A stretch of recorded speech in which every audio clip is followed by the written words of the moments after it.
say a bunch of mean shit about him and he won't care. Hey. I'm trying to let Will talk. Oh, we're live. Yeah, we we're are? live. Did someone want to get us Woo, we're started? live! Hey everybody, this is Politics After Dark. I'm Sara in for Rachel Mills, who is on a secret mission with Rand Paul to end the Patriot Act and the USA Freedom Act. And I've got some friends on with me tonight, and I will let them introduce themselves, starting with Will, then Reem, then Christian. Will, take it away. Do you want me to talk about myself or the? No, I'd like Freedom you to Act? talk about your cat or maybe the dog that you. Okay, wanted I to don't have a adopt. dog. I don't have a dog because I could barely feed myself. So if it came between me and the dog, I'd feed the dog and I'd probably die. So do you live in California? I live in Long Beach, LA County. That makes sense. The poverty makes sense then. Yeah, exactly. That right. I mean, I can't get a job out here because they're raising minimum wage and my skills are minimum to say the least. And you'd still feed your dog. You're such an altruist. I know it is. Really, it is. You're such a terrible libertarian. Oh my I gosh. know. I care care about other yeah. people. It's all about my feels. It really. That's how I generally replace logic and reason with my feels center. So that's basically what I'm good at. But no, I mean, I host Beer and Bastards on Liberty.me as well. And that's on Wednesdays at 8 o'clock Eastern Time. Is that right? That's correct. A couple hours before this show. It's on. It's basically constitutional law, economics, mainly free market economics, classical liberalism, current events through a classical liberal viewpoint, obviously. And it does pretty well. So here I am with you fine people, talk about Rand Paul and the Patriot Act, and make fun of the establishment Republicans and leftists, and that's what I do best. We like that. Well, and Mike Reed, I Get can down make with fun of that. Mike Reed too. I like doing that. Well, thank you for joining us. And then I have the lovely Reem to hear from the West Coast, joining us in her closet, where she's living in San Francisco. No, I'm just kidding. Well, it kind of feels like a closet because San Francisco, I think, was just named the most expensive city in the country. So, yeah, my room is tiny, as you can see. It is But the most beautiful city, so I will give you that. well, thank you. I get the whole purposely homeless and hate Ashbury now that I've been to San Francisco so many times. I kind of get it. Yeah, that's unfortunate. But anyway, so I'm Reem. I'm a technologist and aspiring data scientist, and I model part-time. And I'm also a libertarian liberty activist. I served as the state chair for Northern California for Young Americans for Liberty for over a year. I am also on the board for an organization called Liberty in Pink, which is a non-political action committee that is dedicated to empowering women in the liberty movement and for congressional office. And I recently started a blog, literally launched it yesterday. It's called Liberty Glam, and I haven't really advertised it or anything yet. I just kind of put it out to my, the Liberty community, my friends and stuff, just to get some feedback. So if you guys could, visit my site, email me, let me know what you think. I would love to hear your feedback. So Tell me again, the blog, even though I know it. Tell us again. Oh. Liberty Glam. That's LIBERTYGLAM, because liberty is glamorous. Is that .com? .com, yes. Yeah, what's cool about Reem's blog, too, is that she sort of takes this standpoint of being this liberty woman and this, modern sort of woman that loves fashion and design and life, and she takes all of her interpersonal relationships and thoughts and sort of rolls them into also just having to do with her political viewpoints and her philosophical beliefs, and I think it's really, really cool, and I encourage it so much, and I love to see that coming from the liberty community, from women. I think it's so cool. And I think we're so underrepresented, so we need to work on getting some more ladies involved, which we're going to talk about later in the show. But Reem, I'm thrilled that you're here. Thank you so much for Oh my gosh, thank you so much for having me. And honestly, thank you for that summary, because I couldn't really put it succinctly myself. I told you on the phone before we got on the show that briefly that a lot of men didn't really get it. They were like, okay, so what is this for? But a lot of girls were like, oh my gosh, this is really fun, cool, you do you. So I'm definitely going to use this as an outlet to connect with other women, and I guess we can talk about that a little bit later in the show. Absolutely. But thank you. About it. And then Christian Grieve joining us today. He has been traveling all over this lovely state, and maybe where else have you been today? Virginia. Yeah, I was in Richmond today. Had a meeting in Richmond today. Okay. So, yeah, I've been active for a while. Just got back down to North Carolina after spending 4 years up in Massachusetts, which is a tough place to do some work, but it was fun. There's actually a pretty strong liberty movement. As for myself, I'm in the process of that transition from conservative to liberty, and I'm sure you're helping me along with that a little bit. But it's good to join you tonight. Yeah, no, it's awesome to have you. I've seen you sort of change as we've talked and become friends, and I've really enjoyed your journey and your viewpoints and your opinions, and so that's why you are on with us tonight. So there you go. Everybody is here. Everybody knows who I am, I guess, because you guys are the only ones who are watching, and you know who I am already. So, what do we want to? My mom's watching, just so you know. My mom's Your watching. mom is? Yes, she is. Oh, hi, Reem's mom. Well, I've got a couple friends from Massachusetts who are watching. Apparently, they're standing by right now, so I guess we're going to be online at some point. Oh, I can never get my parents to watch, and I'm an only child. So sad. This'll archive. It'll archive, and everybody can watch it later whenever they get time. So. Oh, but I will tell you, if anybody wants to pick up Rand Paul's new book, speaking of my parents who don't watch whenever I'm on, but Rand Paul's new book is out. It's really great. I haven't had a chance to actually read it yet, but it looks great because my dad did the cover photo.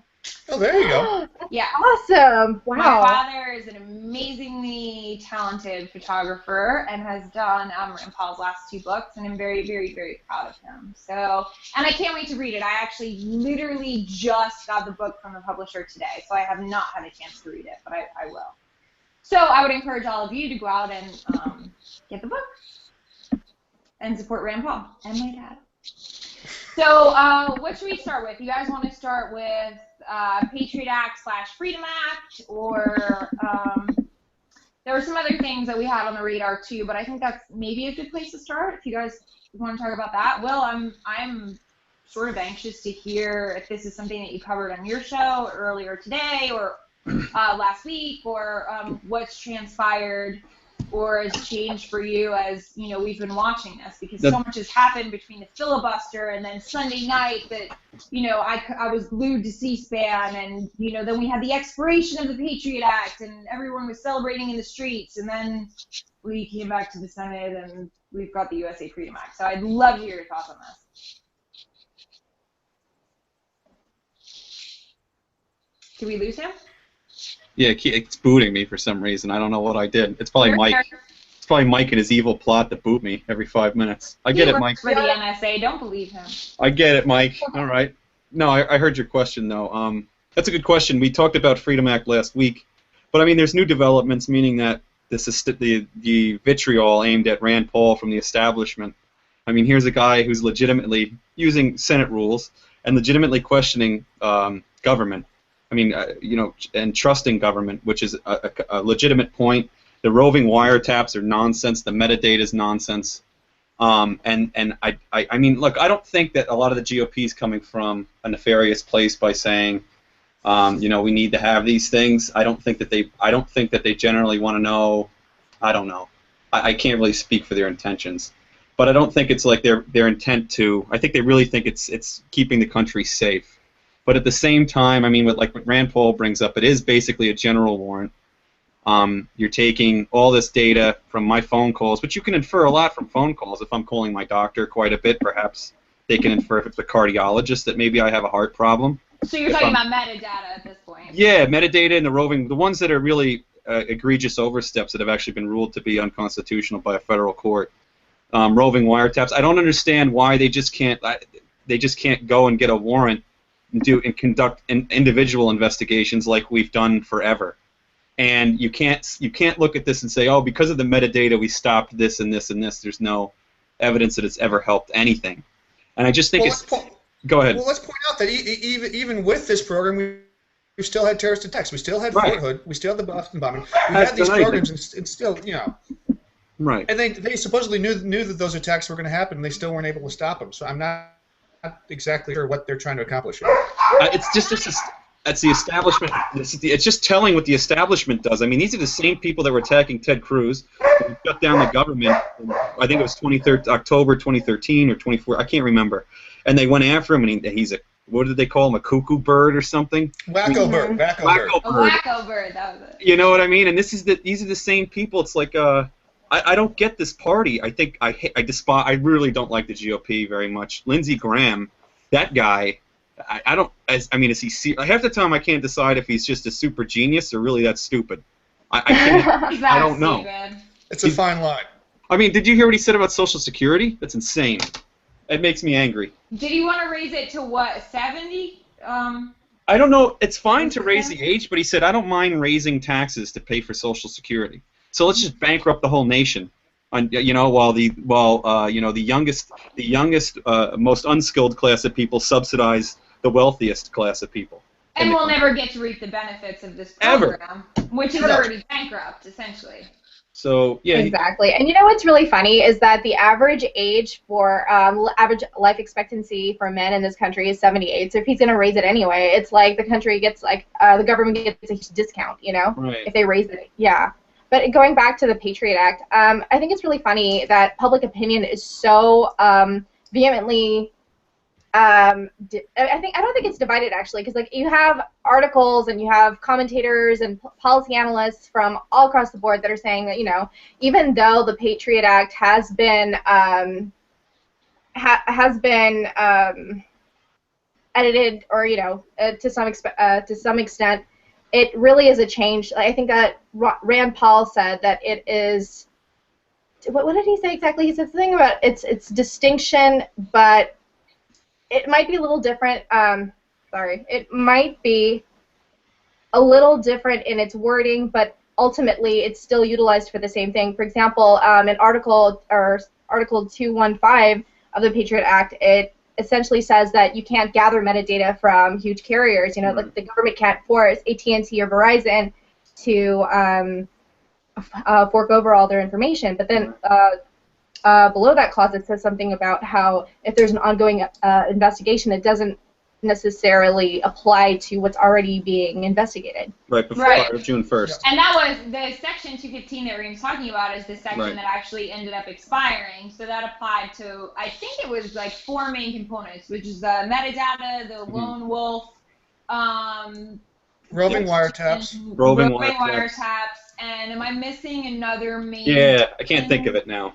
It's killing me. Okay, but we're all on the same track, right? Yeah. So those were huge. I mean, that's a big portion of the Patriot Act, I feel like. And It's important. It's important to point out that the Patriot Act never authorized the NSA to collect metadata. Yeah. That was never. Well, so here's. Will, you had said earlier, and I want to question you on this. I just want to bring it back because you said it was ruled as unconstitutional, but wasn't it ruled as actually unlawful because it was never meant to allow Correct.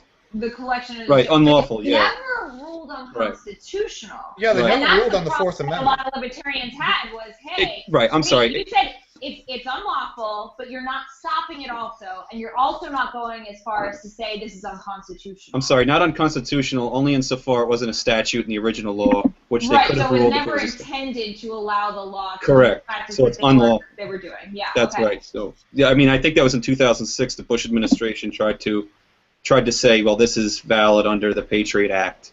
Right. To collect this metadata, and there was a prior court ruling on letters, on mail, that you can look at mail. You can look at who's sending it, where they're sending it to. You just can't look at the contents of the mail.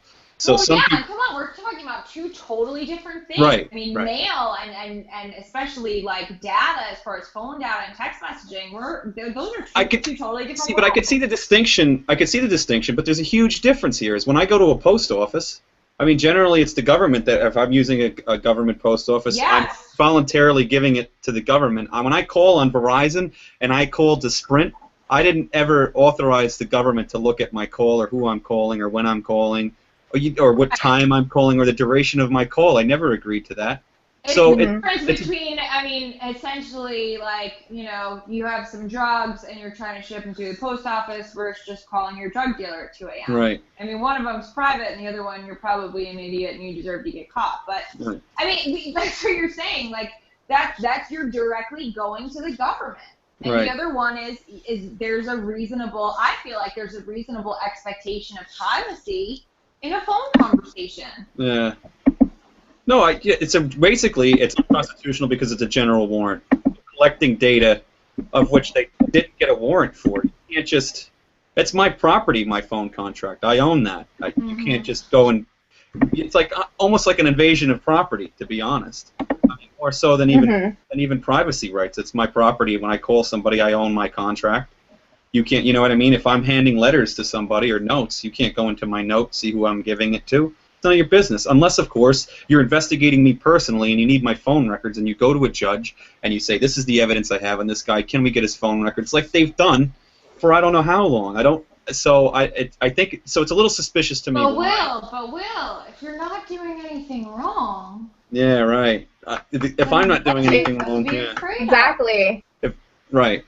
And you know what's really funny is that Americans across the board, just common citizens, I was like reading articles from the Huffington Post and like watching Young Turks, like across the board, people completely agree with our common sense approach. But for whatever reason, it's still justifiable to the government that they're allowed to spy on us. Like I think one of the good things that happened that they did change was they're no longer allowed to track your phone calls. Like let's say if they suspect you to be a terrorist or whatever, if you are more than 3 communication spots removed from the person who's suspected as a terrorist. So if there's like if you're talking to a friend of a friend and another friend of a friend of a friend or whatever, basically that person is suspected as a terrorist, they can't, you know, they don't have the right technically to spy on you. So basically, like the 6 degrees of Kevin Bacon rule applies to our national security.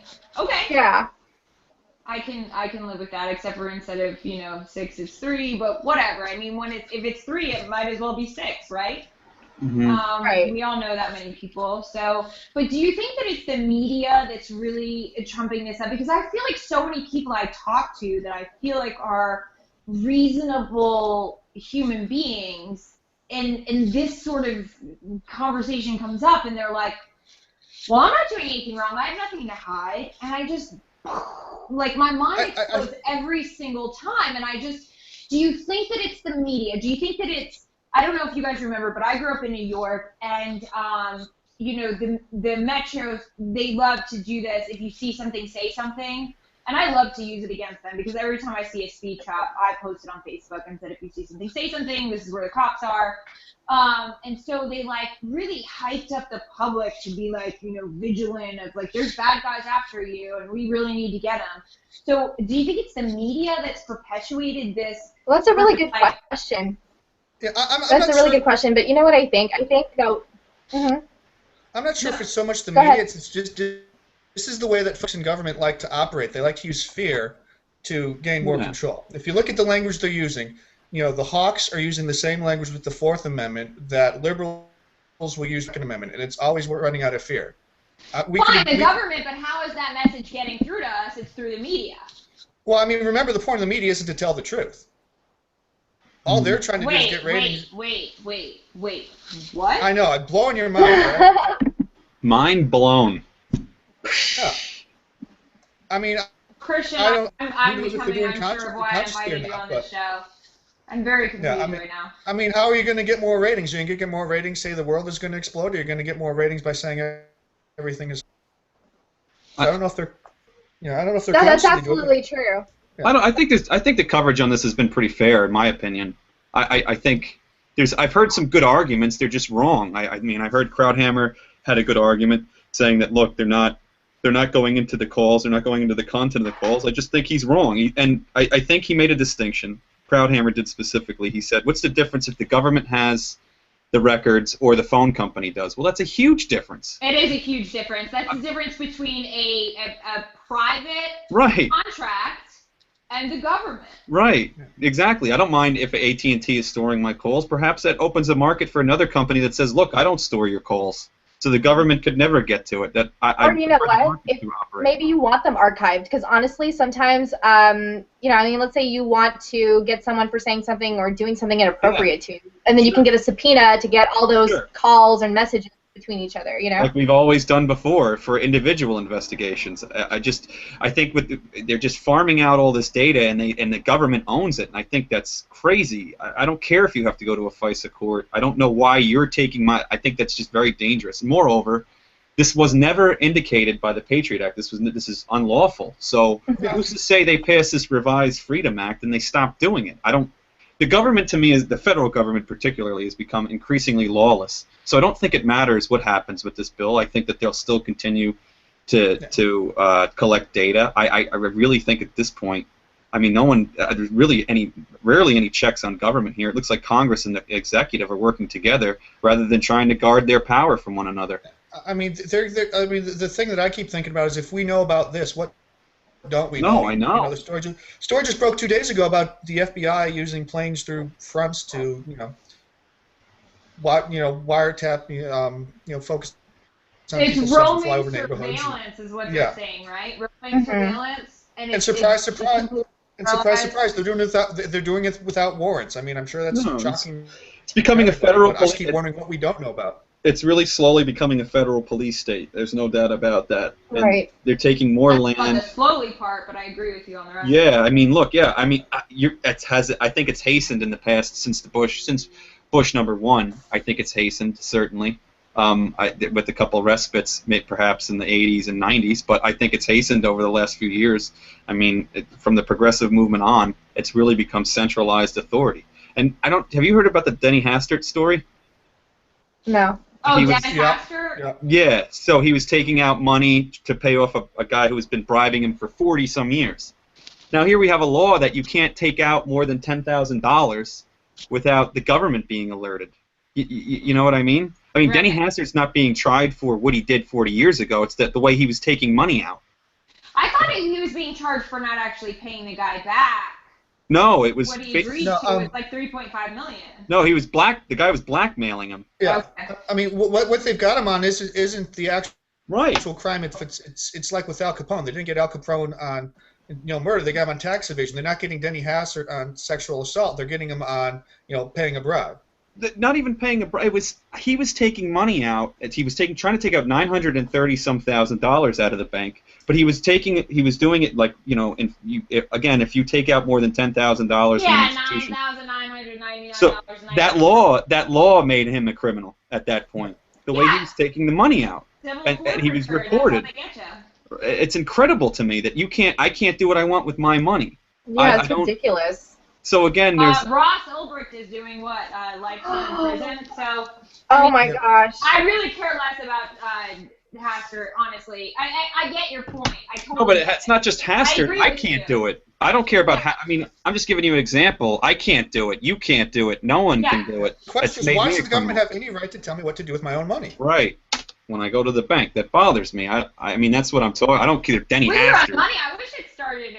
I wish it started and stopped at what I do with my own money, but it's what I do with absolutely everything, and that's what I don't understand is that the people that I come across in my personal life that maybe I don't know through politics say things like, I don't know how you could be involved in politics. It's just the worst thing, and how could you have anything to do with something like this? And I don't think that people realize how much it affects their daily lives. I just think they're ignorant to it, and I just don't think there's any reason for it. I don't, maybe not everybody has to be a political junkie, but you should at least understand what's happening around you in your community, what laws could be affecting your children and your family and your personal life and your work life. I always say apathy is the biggest enemy of freedom, of liberty. There's so much apathy. It's incredible. People have no clue what's going on. People don't know don't really understand the founding. They don't understand what the principles the country was built on, and I think that's extremely dangerous. I mean, if you walk down the street or you go out to a bar, people aren't even going to know that the Freedom Act is going to pass, or the EPA regulations that are coming, the heavy hand of the Politburos of the administrative state. They don't have a clue. I don't think they care, and I think that, liberty needs to be defended. And it's largely the civil society's obligation to do so, and we've really I don't know what we've done with that obligation. We forgot about it, I suppose. But it's really sad. Distracted. So here's my question: True. How do we bridge the gap between the evangelical Christian branch of the GOP, the independents, the fiscal conservatives, the socially liberals, and the libertarian faction, and sort of emerge as a liberty movement that actually, when we talk to people about issues, and I think that y'all will agree with me, when you don't admit in a conversation, let's say, what you are politically, and you instead start talking about issues, and the person you're talking to, I know that you guys have been down this road a million times. It doesn't matter if it's Democrat or Republican, whatever.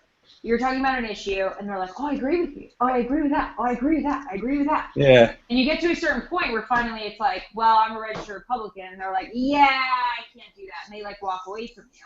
How do we, like, sort of bring together a group of people that actually agrees on everything but just doesn't want to be labeled? How do we get past that? That's Well, a really good question. I think the first thing you have to do is stop talking about party labels and just tell them, well, instead of I'm a registered Republican, there are party labels. At the end of the day. Well, yeah, but I mean, instead of saying I'm a registered Republican, say, hey, look, I'm really behind Rand Paul. You should check him out. Or I really like Justin Amash. You should check him out. Show them some people that they like, and then maybe they start realizing. Well, that's what I'm saying, is that you agree with them on 100% of everything you talk about, and at the very end, the last thing that you say is, well, what are you registered to vote as? And then they are totally turned off by whatever that happens to be. How do we change that? That's a really good question. Honestly, what I think that we should do is just talk to them at a human level. You know what I mean? Because there is this animosity towards conservatives and Republicans. The best thing to do is, honestly, I'm not going to say I'm not going to deny what I am. If they ask, I'll definitely say something. But I think that a lot of our approach is wrong because we're so technical, and there's actually there's a lot of evidence that says that we're more analytically minded, we're more about facts and logic, and we're less tapped into visceral and emotional things. Feel centers? Exactly, feels. We have no feels. We're robots, Yeah, and we're unfeeling. What feels. But Sarah, I think you said it right, Sarah. You said I'm infiltrating the Republican Party to change it from within. I think that's when people say I'm not a Republican, I hate the Republican Party. I'm a conservative first, and my job is to reform the Republican Party, make it more of a classical liberal party, one and more in line with our founders than with the establishment GOP we have now. And I think the Democrat Party, look, Democrats and the left control the message. They control the media outlets. And I mean, obviously there's more media outlets now with the internet and everything, but generally the traditional media where the apathetic people read are getting leftism 101 daily. And it's hard to compete with that. I don't know. I mean, things like Liberty.me are cool, but if you talk about minimum wage, and I'm in economics and politics, it doesn't matter how many times I tell these people they're incorrect about minimum wage, give them how the market works, show them mathematically. And I talk about this on my show all the time because it bothers me so much. They do not care. It's literally about, this is how I feel about it, and I don't care about your logic. I don't care where it comes from. Right. From or anything else, and I don't care how it's going to affect the economy because they can't think that far ahead, but it's like, hey, this poor guy can't make a living, so we need to help him out. The worst thing about it to me is it harms the most. Go ahead, sorry. At the end of the day, the reason we keep losing the debate is because we've got all the facts and figures. This tax refund will let us take home $300 or $400 or $500 of our paycheck, and the Democrats will say, this tax refund means that we can't buy good. That's my favorite tax refund. I get to keep more of my own money, and they call it a tax refund. But the point is, we've got to figure out how to tell stories. We've got to figure out how to tell a narrative rather than just spitting out facts and figures. No, I agree. But look, not only do I bring out the facts and figures, I tell them this is harming those most vulnerable. Public schools, the NEA, these unions are destroying our educational system. Then minimum wage laws is a 1-2 punch. To be honest, and not to sound sexist or racist, and I'm truly just being completely honest, you're a white guy, and it doesn't mean as much when you say it, even if what you're saying is true, even if what you're saying is founded on facts and empiricism, because they're so concerned with feels, You know, Right. you're not a cute woman or like, you know, a Right. minority or whatever. So it doesn't Definitely a point. If white people are it's all this white guilt. Oh, I have to be. We got to give government largesse to minority communities because, oh, you know, I don't want to be labeled a racist. So if someone comes out, exactly. yeah. So if I come out with the And the truth, thing I'm is, a bad guy. yeah, they're just gonna think that you're a racist, or like, well, you don't understand the plight of like minorities, or you Right. don't understand, you sexist pig. You know, Right. cause they think that just because you happen to be a white man, that you don't have human feelings, that you Right. don't have any compassion, No, and I you're not agree. a human being. Well, And You that know? I mean, clearly. I mean, is that really the problem? Because then you'll get folks like, Miss J.C. Watts, Condoleezza Rice, and they're treated with just as much hostility. They're not Right. authentically black. Exactly. Yeah, exactly. They're They're because not they're black considered enough. race. Right. Exactly, they're race traitors. You know, I mean, I don't mean that I think that, but I'm just saying that that's how they're commonly viewed. Is that they don't understand what it's like to be African American or Right. you know, or a woman or whatever. And the thing is that it's so communal and herd-like in the way they think that when you have an opposing view, they immediately vilify you, which is going back to what Sara said about as soon as you say, it doesn't matter what you've said before, as soon as you say I'm a Republican, all of a sudden you're a heartless jerk. I actually Right. yesterday was watching a YouTube video of some random guy calling libertarians evil and satanic, and I was like, are you serious? Like, I think I, as a libertarian, have more compassion for the individual than you do, who wants to sacrifice them, put them on a crucifix, and say, you know, for the greater good, this is the right thing, you know? I want to ask Well, you. I want to ask you guys a question though, and I talk about this on my show a lot, and your input would be valuable here. A lot of liberals, I mean, it's the way liberals and conservatives talk to one another. I think that they always call it we're evil, and we say that they're just stupid. But I really think they come from a darker place. I think they come from a place where you should be. They need to make this elite class needs to make decisions for you because you're too stupid, and you need to be dependent on government. And I think that they come from a worse place. I mean, I see people being harmed by their policies daily. All the time. These government policies are destroying these communities. They created a lot of these communities, and then they say the only thing that will fix it is more government. At what point do we say that, you know, public schools and the minimum wage are destroying these communities, and it's really coming from the left? Like, I don't hear many people doing it when it's empirically true. Why do they control? Why do they have the moral high ground here? I don't understand that. If they had that information, if they knew what They we do. knew, They do, and if they do know it, they don't no, care. it's at their disposal. They know It it. doesn't mean that they know it. No, they may not choose to accept it. This is going back to apathy again. I was a Democrat until 2007, possibly 2008. I would really have to. I don't know. I don't mean the people writ large. I mean politicians that sell this demagogic populist crap. They know it. That's like saying to me, like, what do you think it's like to be a rapist? I mean, like, or like okay, so wait, whoa, because that'll get totally misconstrued.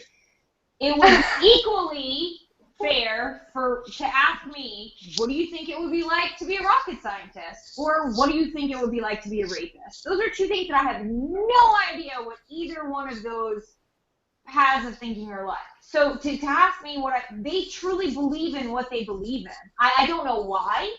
I don't know what gives them the motivation. They feel the same way about us. No, Power does. These people, you have to understand, we're talking about human beings. These same people are sitting in a living room or maybe on a Google chat or wherever having this same conversation about people like us. How could they possibly think the way they think? So don't we can't be so. It's the only thing they've ever known. So are you saying now that? Are you saying there's no truth? I don't feel like we're rooted in truth. I just feel like we can't sit here and say, well, we're right, everybody else is wrong, so they're stupid. Exactly. They truly believe what they believe for whatever But here's the reason. thing. I think to answer Will's question, I totally agree with you, Sara. Like, I don't think they're evil. I think they have good intentions, and they have, in many ways, they have a lot of the same values we do. They just have different solutions to them. You know, they're disenchanted with government. They just think that government is a necessary evil. They're disenchanted with large. No, I think government's a necessary evil. They think government is a necessary good. They think it's, honestly, if you ask the average liberal, they'll be like, well, what else is there? And, you know, this kind of goes to the fundamental question that you were asking about how do they see the fundamental nature of man? And it goes to this, like, classical debate between Rousseau and John Locke, you know? Yeah, Rousseau was an unconstrained government. It's that man is no good. Government is good. Hobbes. Sorry, it was Rousseau and Hobbes. Well, Rousseau and Locke Hobbes, is more right? ambivalent. Man in the state of nature is chaos, right? Locke saying that man in the state of nature, there's natural law that man can exist, and is not at a state of war in nature. So right. So basically, what I'm saying is, from a Lockean perspective, I understand that government is a necessary evil, that people do good, that government can, because they have a monopoly on coercion, can do harm. Exactly. So when I say that these politicians do this stuff, they know it's incorrect. They want power and coercion, and I think that's what they do it for. I think that's a large part of it. I mean, self-aggrandizing power is what a lot of these guys do. Patrick Leahy. Bernie Sanders, I'm a democratic socialist. What is that? Yeah, but we're not talking about the people who are in power. We're not talking about the authoritarians. We're talking about their stooges. You know, we're like, what is going through your mind? Why do you love your oppressors? You know? Yeah, I'm not talking about them. I mean, apathy describes that. I'm talking about. Honestly, I don't think it's apathy. I mean, I think it's partially apathy. It's like, oh well, why should I try anything? Nothing's going to change. But it's also, I think that they think that without government, the inherent nature of man is evil. No, I agree. And animalistic. I You know, agree. All right, So- you guys are going. I mean, you guys are waxing philosophical, and I love it. I'm enjoying every second of it, but I just don't know that everybody would be on the same page as us going this deep into where we're going. I mean, we're in the rabbit hole, if you want to just admit. Yeah, that's true. I mean, true. I think we just got into our own zone, and I think that's maybe one of our issues. Like, coming from where we are, Will, like, you obviously know economics and politics, and Reem, like, you're amazing. Like, your historical references and the things that you say. And, you know, I can come up with some off-the-cuff things every now and then, too, but we have, like, a lot of people that don't understand from our point of view, and I think that's one of the problems with the Liberty movement, and I want to just talk to you about that, Reem, is that, I think we can be a little bit snobbish, and maybe that's why we're not pulling in as much support as we should be, or pulling in as many people, because if you polled people on the street on straight issues, I think we would find so many people agree with us on so much. Absolutely. I mean, leave the party politics out of it, and let's talk on issue by issue. And if somebody says, okay, well, I'm not familiar with that issue, and you say, well, you know, the USA Freedom Act is this, and this is, you know, you sort of educate them on it, I feel like so many more Americans are being libertarian nowadays. They just don't even know it. But the problem is that when we get new supporters, I feel like we become cliquish. I feel like we've got an issue with sort of isolating people from joining us. How do you feel about that? Absolutely, you're right. We tend to alienate people because we're so pure in our like ideology, and I think a lot of us lack pragmatism, you know. And also we're not very inclusive. We're like mean girls, really. I mean, and honestly, I often think. Let me ask you this: how many times have you heard, or when you were brand new in the movement? I don't know when that was, but somebody said something about.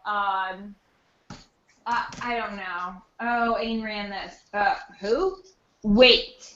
You don't know what that is or who that is, or somebody says HB 155/64 or whatever, and you're like, I'm sorry, what is that? Wait, you don't know what that is?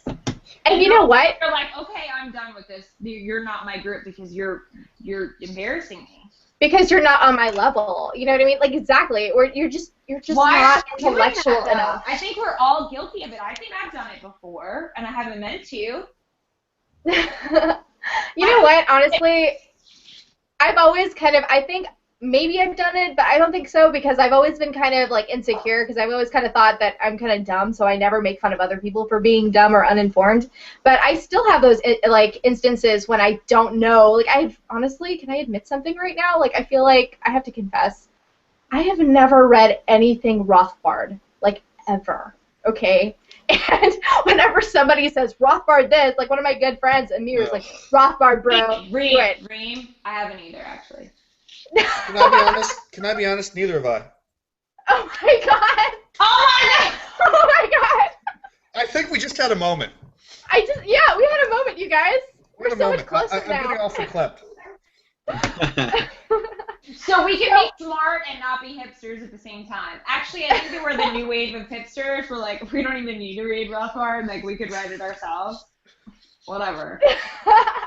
All all 1,000 pages of it, you know? Like, who has time to read that stuff? You know, like, not me. Right now I'm reading a 1,000-page book. It's just not that. Sorry. There you go, see? So, yeah, I totally get that. Like, you know, I still have those instances when people are like, have you read that? I'm like, yeah, totally. No. Well, I do get in the habit of, like, if I own the book and somebody's like, did you read that? I'm like, yeah. If I own it, like, I read it, obviously. Well, to be honest, especially if it's autographed, then I definitely read it. Yeah, well, you know, to be honest, I have some books that I've read halfway, or like I had the intention to read. For example, I've had Atlas Shrugged for like since I was a teenager, okay, and I've never gotten past part 2. The only reason I know how it ends. I never got past part 1. That's a tough one. I know, and the only way I know what happened at the end is because I watched the movie, like, you know. You know, we have Google now, and that's really great, and I don't feel like I'm the kind of person that needs to read every single one of these publications to have an understanding of who I am as a person and what I believe in. So maybe I'm missing out on certain aspects of what people are talking about, but I don't feel that I'm missing out on what I believe in. And I think that makes it even more strong, that I don't need somebody else's opinion to feel what I feel. And it's not just about how we feel. Like, there is a distinction between the narrative of libertarianism, you know, in our literature and our discourse, and then empirical evidence from, you know, keeping up to date on current events, on reading papers and, like, the news, things like that, you know? So just because I didn't read Atlas Shrugged doesn't mean that I don't understand economic theory or political theory, you know what I mean? Clearly you don't, Reem, because you're a woman. So clearly. I'm going to go ahead and leave that one alone. Check your privilege, Will. Okay, check your privilege. You need to check your feminism. Okay, so changing gears real quick. Changing gears. Reem. Yes. Tell me about, number one, well, there's so much that I want to catch up with you on. I think that Reem is so awesome and so rare in this movement. I think that she's a really great woman. Really great young woman who's doing incredible things and really, truly wants to grow these beliefs for other women and just for other people in general, and especially for young women. I think that's really admirable. So, Reem, I look up to you a lot in that way. So I'd love for you to tell me about your new blog and about a little bit about what you've been up to. And I would also like to switch gears and talk about some personal things. Oh, okay. Sure. Okay, so first off, about my blog, I've always been kind of a private person. I think that one of the commonalities that I find in our movement is that we're actually not too different from nerd culture. We're very intellectual as people, like as libertarians. You know, we're well-read. We're a little bit, we keep to ourselves, even though a lot of us try to be social. Actually, Judd Weiss described himself. Our private life is so sheltered. Yes. Right. And the way that Judd Weiss described himself is kind of like resonant with how I describe myself, is that he's a social introvert, you know? So, you know, we're more introspective, we think more analytical, you know? And I noticed that, you know, it's like it has a lot of common threads to like nerd culture, you know? So going back to my blog, I realized that there are some limitations being part of the Liberty movement because it's not very female friendly. And when I was first, you know, introduced to Liberty, I was actually introduced to it by a woman, Amy Andreas. She is one of my homegirls. She's so awesome. She's from the Bay Area too. She was Young Americans for Liberty state chair for over a year. She was actually the most successful state chair of the entire region. She grew like the most chapters and like she's just bomb. And now she works for the Leadership Institute. I'm sorry, the Independent Institute in Oakland. And yeah, so she's really cool, and she's actually what attracted me to the movement. And when I got to the movement, I was completely shocked because I didn't realize it was such a sausage fest, you know. And I feel That's a shocker. I I know the funny thing is, like, I actually escaped nerd culture because, like, I'm a huge sci-fi geek. I love video games. I love, like, just nerd culture in general. And I just didn't like, having men being condescending towards me, always quizzing me, like, did you read this? Oh, did you know this obscure issue of etc.? And I'm like, no, like, just leave me alone, I'm here because I like the stuff. Like, why are you making it hard for me to be here, And so I noticed that the same sort of things were happening in the Liberty movement. So I was like, you know what? I don't want to be I don't want us to be an antagonistic culture. I really believe in the cause, and I want to include more women and more people, and so I have to be a welcoming face. And so that's kind of what we were talking about on the phone before the show, that we need to reach out to each other as women. And I'm not saying that, screw guys or whatever. It's just women have this, we need to develop this kind of solidarity with each other, because at least I, for one, am a very girly girl. I prefer the company of women, to be honest.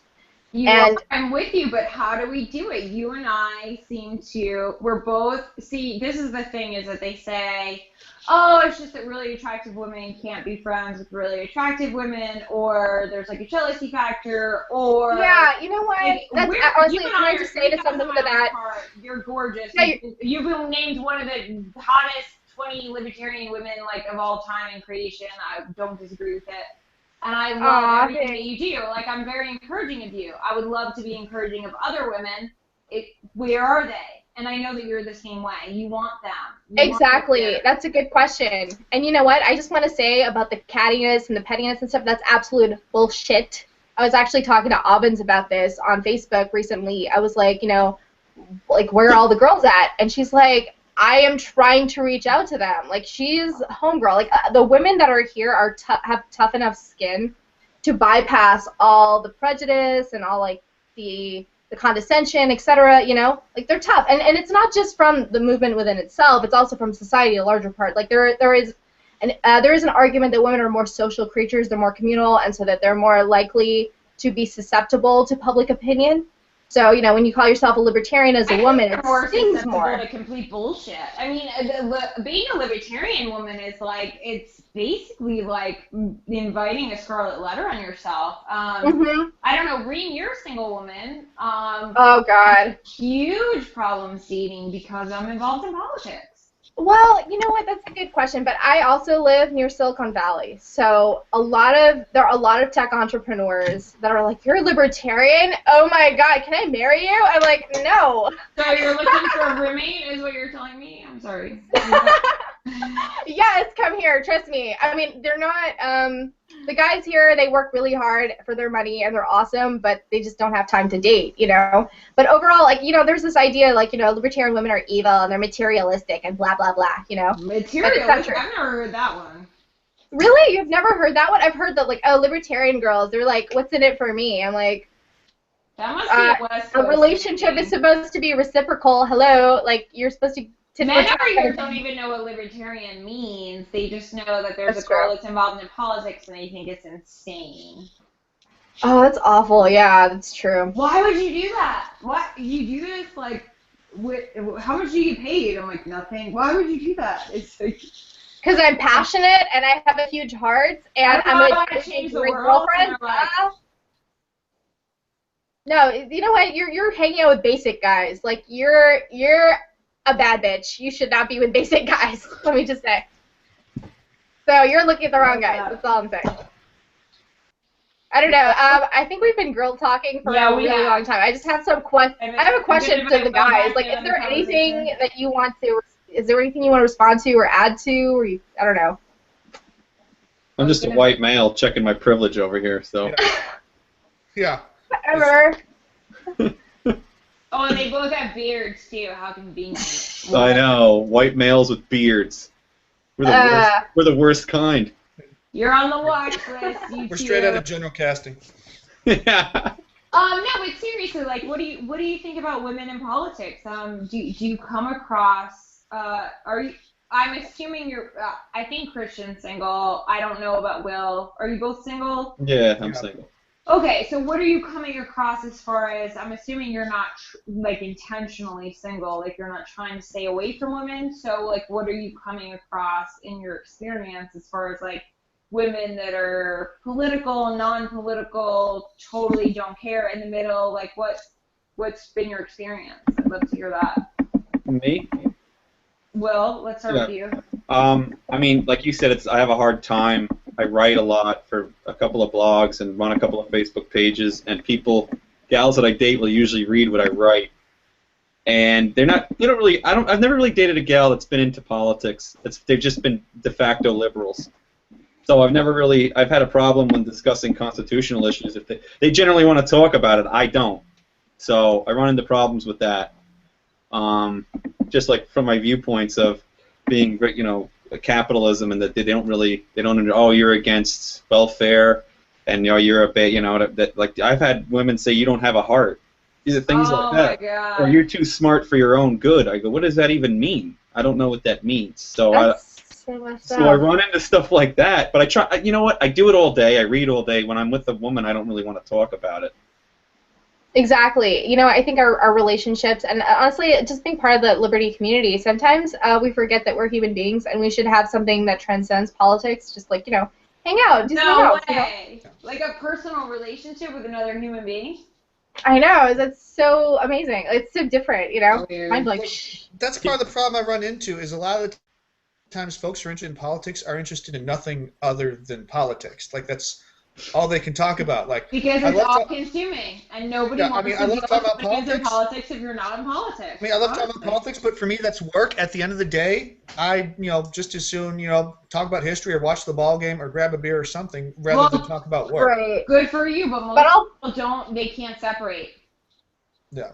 To be honest, I'm kind of guilty of that too. My brother was actually the other day, like, criticizing me. He was like, I hate your one-track mind. It's always liberty this, liberty that. If I hear liberty one more time, I'm going to kill your cat. I'm like, shut up, no. That's what you get for having a cat. Hey. Whoa, hey. Whoa, hey. Whoa. Okay, I don't even know how to respond to that. Like, you know what? Whatever. Anyway, so, sorry about that, Reem. Dude, I don't have a good comeback. If I did, I would totally use it. No, you have a great cat, and I don't even like cats that much. Oh my gosh, thank you. Dogs are awesome. I am not divisive. I don't believe in divisive politics at all in any way. I think dogs are cute. I love them. And I used to have a puppy when I was a kid. I had 3. You'd feel different if you had 3. Yeah. Anyway, okay. So what do we do, Reem? You were working on some things to hopefully change the political landscape. Maybe bring some more women in. What do you have going on? You have some projects going on now. Yes. To hopefully change that.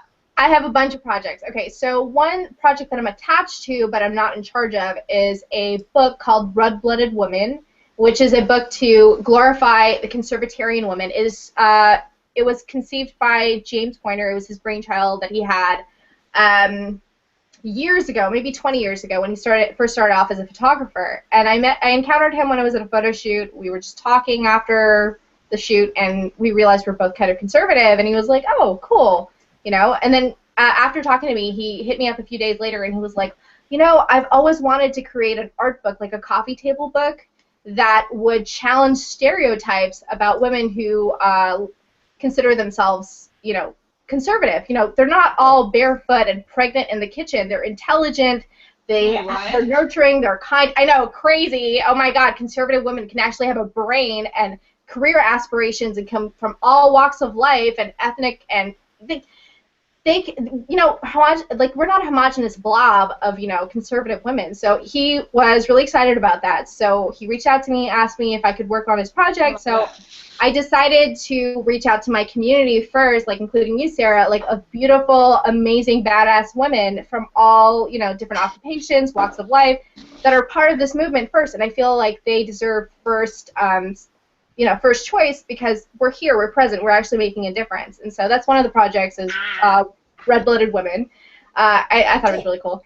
And I love her! See, this is what we were lacking in this movement, are women like her and women like Rachel. Rachel's not here with us tonight. This is normally her show, but she is exactly like that too. And God, we're so few and far between. If women learned how to love each other and just embrace each other and really just I don't know. I'm so further energized when I get a compliment from one of my girlfriends than when I get a compliment from a guy that I either know or don't know. I mean, it's just so much to me to know that the women that I admire, that I have in my life, are inspired by me.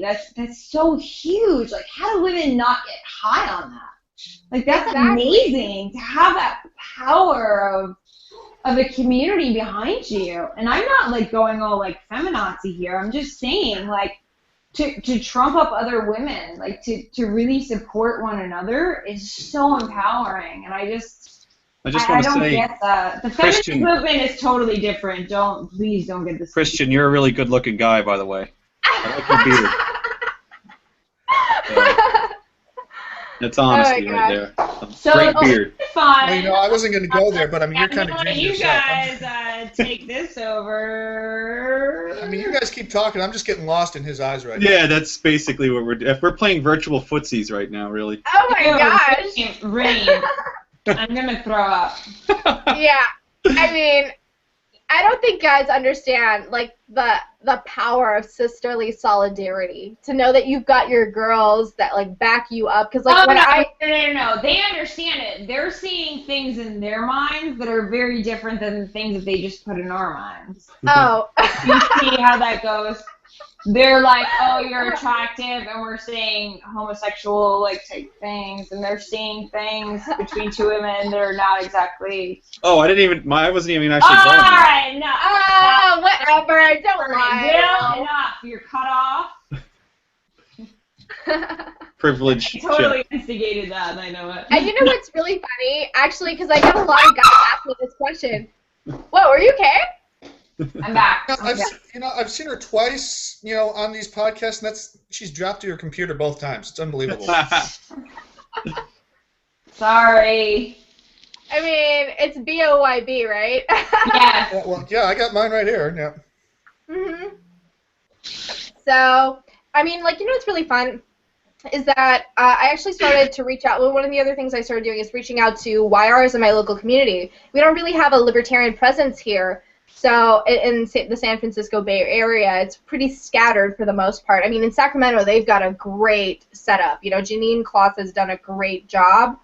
But in the San Francisco area, it's pretty lacking, We have a bigger Republican presence. So I've been trying to build coalitions with the Young Republicans, the Republican Liberty Caucus, and I've actually met so many remarkable conservative and Republican women, and when I told them about Liberty Glam, they're like, oh my gosh, heck yeah, I totally want to be part of this. And so we came up with this idea that we would have a reality show component, because a lot of young women, like, especially teenagers and, like, girls a little bit younger than that, they're a little bit taken. Love it. I would love to be on it. I think I would totally love to have you on here. Like, it would be so awesome. Like, the more awesome, sexy women I can have on here, the better Liberty looks, and the better I do my job. So I love it. Yeah. I will take any excuse I can get to get out to San Francisco, honestly. Aw. What were you saying, Will? Yep. Or was it Will, or is it? I've got a couple folks.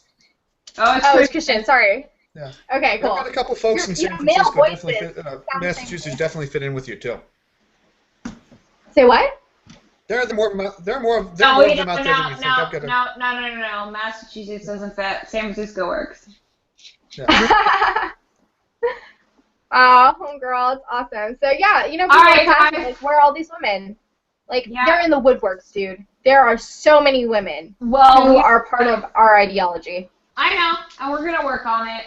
You and I have some things that I think that we've got in the works, and I think we can do some big things. But it's 11 o'clock, and so our show is ending. But I want to thank you all for being on. I hope we've made Rachel proud. Will? Thank you. Reem? You're so Thank you so much for having me. Oh, girl, I love you. I'll talk to you tomorrow. We're going to work on some things together. Christian, I'll talk to you tomorrow, of course. Thank you, yeah. Well, awesome. See, I can do if nothing else. Thank you guys for being on. I appreciate you all. You've all had awesome things to share, and hopefully we had a good show. So I just want to say, too, everybody. Follow Unbiased America on Facebook page and the Analytical and Conservative Facebook page, please. And Will likes to have the Awesome. last word. Good night. Thank you. Thanks, Will. Good night. Bye. Thanks.